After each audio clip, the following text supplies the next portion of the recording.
Today I'm going to demonstrate a few various footwork patterns that you might use in Spec Tennis. The first one is a wide, deep ball. You're not able to move forward to it, and so you're hitting out of an open stance.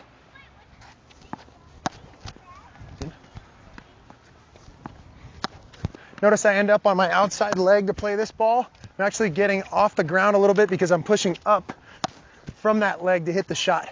Now, if the ball's a little bit shorter, then I'm not going to hit it out of an open stance, but instead my front foot's going to be in front of me to play that shot. But I see a lot of people that try to end up with their front foot stepping into the court on every shot, and that just doesn't work. It's based on how your opponent hits the ball to you.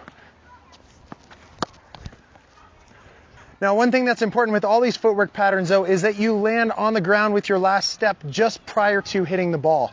And so if we step, and then that's what initiates our swing, we're going to maximize our power and ability to rotate. Whereas if we get there too early, then we just end up arming the ball, or maybe a little bit of upper body as well. So trying to go slow enough that you just arrive just in time to play that shot.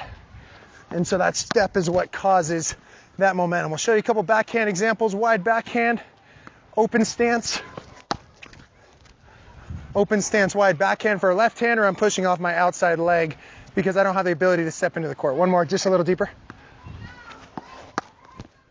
Then same thing if you got a shorter backhand, then you're actually stepping onto that front foot to play the shot.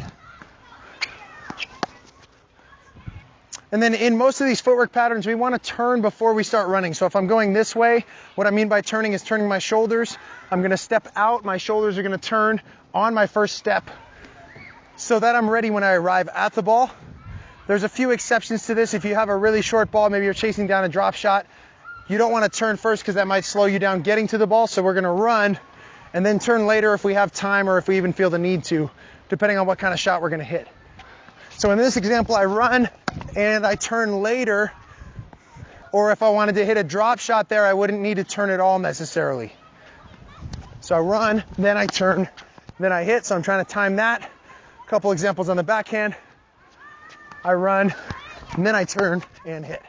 And so that's a mistake, though, that I see a lot of players making is they use that philosophy for all shots. They run and then they turn, but unless you're moving forward quite a bit, you want to turn first. So we'll show you one more example over here. Turn first, move, hit. Then it's nice and simple. I'm not in a rush when I get to the ball, and I'm very relaxed when I'm hitting.